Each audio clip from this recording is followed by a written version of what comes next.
In theaters now from Focus Features is The Bike Riders from director Jeff Nichols, who gave us, I need to look at it, but who gave us such films as Take Shelter with Michael Shannon, which was excellent, Mud, Midnight Special, Loving, and others. And it stars Austin Butler, Jodie Comer, Tom Hardy, Michael Shannon, Mike Faist, Boyd Holbrook, Norman Reedus. The list goes on. Damon Harriman, Toby Wallace. It's a lot of faces that you recognize. And it is the story based on a true story, sort of, based on some photographs and some interviews. A guy named Danny Lyon back in the 60s rode with this motorcycle club in Chicago called the Outlaws. In this film, they are called the Vandals. He rode with this motorcycle club and took photos and did audio interviews, and that became a book called The Bike Riders in 1968. The basis of this film is inspired by those photos, and most of the dialogue apparently from this film comes from the actual interviews that were conducted back then for the book. And it's basically, it's a biker movie, but it's so much more than that. I saw the trailer for this and I wasn't quite sure how this was going to go.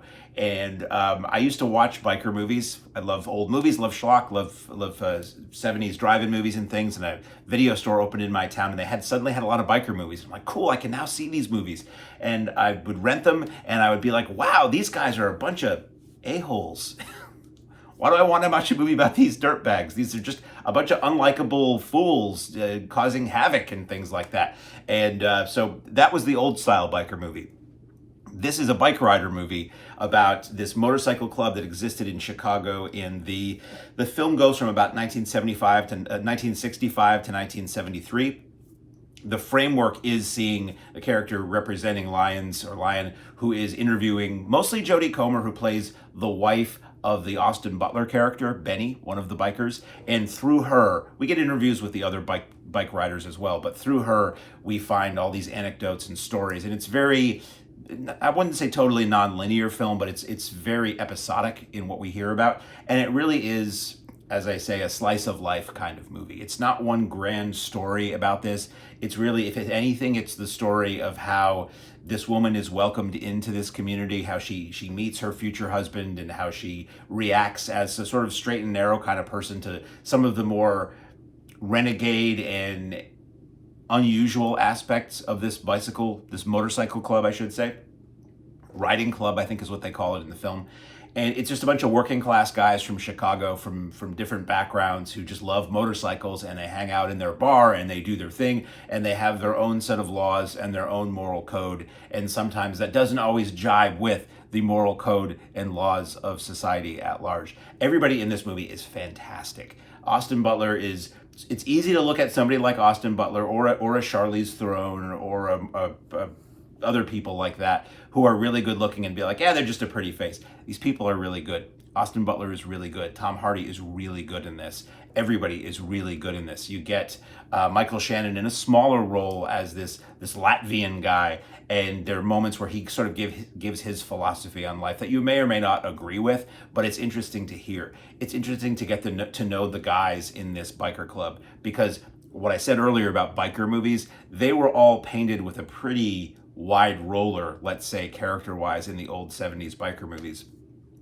And this isn't even trying to be that, but this is really what makes somebody join a club. They're looking for some kind of a community that they might not be able to get at home. They're looking to feel important. They're looking to feel free on their cycle and how they live their lives and things like that. And it's so well done. The attention to detail for the era is so well done. I might have picked out a couple of anachronisms, but I'm a pedant and a stickler for things like that. I don't think that episode of Bewitched would have been in color at that time in a small TV in a cheap motel room, but that's just me. Maybe when they used I Feel Free in the soundtrack, it wasn't really what year that would have been, but aside from that, great soundtrack, great sound design. This is a really good movie, and it's not an action movie. There's nothing really, I mean, things happen, violence erupts in this film, because it sort of shows how this, not to give anything away, but it sort of shows how this organization and biker culture or bike rider culture went from, I mean, and what little research I did about this before I just sat down right now is that this motorcycle club depicted in the film, the actual club, had started like in the 30s. It had started, pre-World War II, and how it evolved over time from just working class guys to guys with a little bit more edge. Guys in the film, what they show is guys who maybe came back from Vietnam not as innocent as they left, and they brought that kind of psychological baggage and skills they had picked up there to the group. From what I'm reading, the film is not wildly accurate to anything that's dialogue, that is spoken about in dialogue, that is depicted in the photos, which we do see some of at the end of the movie, which is really cool. Anything that's taken from the original book is accurate to the book, but there is apparently a section of the film, the second half of the film, from what I read, is mostly fiction. And anything that's based on a true story, you gotta use 8 or 10 of these, because poetic license, things that are done for convenience, narratively, things that are done to make things more interesting, more dramatically impactful. All of that aside, the movie makes me want to find that book, The Bike Riders, because I'm really fascinated by what those photos, for what glimpses I saw in the movie, they looked very interesting.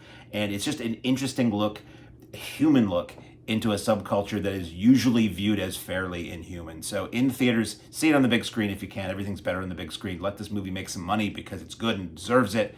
The Bike Riders.